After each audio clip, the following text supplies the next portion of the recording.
Hey guys! Alright, today we're going to talk about integer exponents. This is not going to be on your test, but it is the next section that we're starting after the test. So, here we go. What is an exponent? Well, at the beginning of the school year we talked about exponents and what they were. They are basically repeated multiplication. Okay? So, it's how many times you multiply a number by itself. So use this definition to find 2 to the 5th. Well, this is 2 times 2 times 2 times 2 times 2, 5 times. Which is, well, 2 times 2 is 4, 4 times 2 is 8, 8 times 2 is 16, 16 times 2 is 32. All right, so let's look at a pattern. This is the exponent right here, and we're going to use base 2 as an expression, and I'm going to raise it to this exponent. I'm going to give myself an answer, and then I want to see what's happening in between each of these answers. All right, so let's see. This is 2 to the 4th, so this is 2 cubed. And 2 squared, 2 to the 1st, 2 to 0, and 2 to the negative 1. All right, well, this answer is 2 times 2 times 2 times 2, which is 16. And 2 to the 3rd is 2 times 2 times 2, which is 8. And 2 squared is 2 times 2, which is 4. 2 to the 1st is 2, which is 2. And before we keep going, I want to look to see what's actually happening here. Well, what's the pattern for 16, 8, 4, and 2? Well, if you said that each is being divided by 2, you are correct. So if we continue this pattern, that will continue on here. 2 divided by 2 is 1. So 2 to the 0 is 1. All right, and if I keep going here, 2 to the negative 1 would be 1 divided by 2 because I'm dividing the previous one by 2. Okay, so let's make some generalizations. 0 exponent. If the exponent of any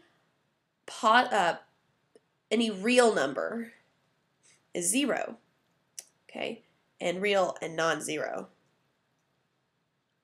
okay, is 0, then, okay, we'll call it a to the 0 power is 1, okay, where a does not equal 0, and it's a real number. All right, negative exponents. If the exponent of any real non-zero number is negative 1, then a to the negative 1 equals 1 over a. All right, so basically negative exponents do not make the number negative. It's the reciprocal of the number. Okay, reciprocal, not negative. Okay, a to the negative 1 does not equal negative a. No, no, no, no, no. If you do, that's wrong. Okay, so let's evaluate. 2 to 0, well, that's 1. Well, negative 29 to the 0. Well, we talked about this at the beginning of the year. What is this exponent actually on? The exponent is on the 29, not on the negative, because this is really negative 1 times 29 to the 0. Well, 29 to the 0 is 1, so this is negative 1 times 1, which is negative 1. Okay? All right, so let's try this one. Where is this 0 on? Well, this exponent is relating to the whole thing in the parentheses. So that means the negative is being raised to the 0 power as well. So this means our whole answer is 1. All right, this one right here, we've got 8 to the 0 is 1, 10 to the 0 is 1, and there's a negative there, so that's 1 minus 1. And 1 minus 1 is 0. All right, let's move on. All right, we're going to write with only positive exponents. If you remember, a negative exponent means a reciprocal. So this means instead of 6, I'm going to have 1/6. And that's going to raise the 6 to the 5th power. Okay, so there we go. Here we've got 2x raised to the negative 4th. Well, that means we have 1 over quantity 2x raised to the 4th, which is 1 over 2 to the 4th times x to the 4th. And just because I know what 2 to the 4th is, I'm going to go ahead and write it. That's 16x to the 4th. All right. Now this one here, this negative 7 is not being raised to a negative 4 power. The only thing being raised to the negative 4 power is the p. So that means negative 7 stays in the numerator and p to the 4th goes in the denominator. Okay? The negative exponent is not attached to the negative 7. All right, evaluate. Well, this is really 1/4. And this is really negative 1/2. So a fourth minus a half, well, a fourth can be written as 1/4 minus 2/4 equals negative 1/4. So my answer is negative 1/4. All right? Okay, example 4. Well, this is actually 1 over 4 cubed. But when I divide by a fraction, I'm really multiplying by the reciprocal. So this equals 1 times 4 to the third over 1, which is really 4 cubed. Okay? I like to think of it as making the denominator happy. He'll just move to the top, okay? And we have to evaluate. So 4 cubed is 16 times 4, which is 64. All right. Yeah. Here we go. 3 to the 1/3, or 3 to the negative 3 is 1/3 and 3 is cubed, divided by 1/9.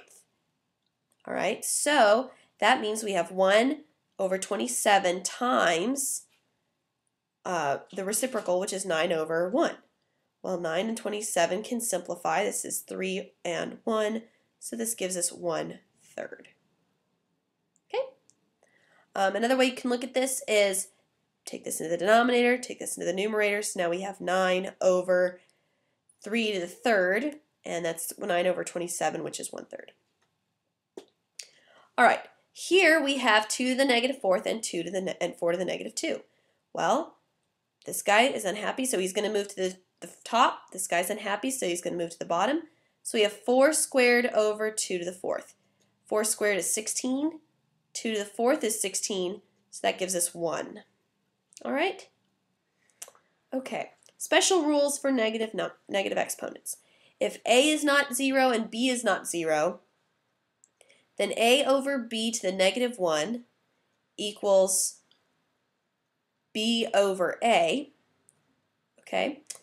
And a to the negative 1 over b to the negative 1 equals b over a. All right? So let's write with only positive exponents and evaluate. Well, this right here, the negative means flip the fraction.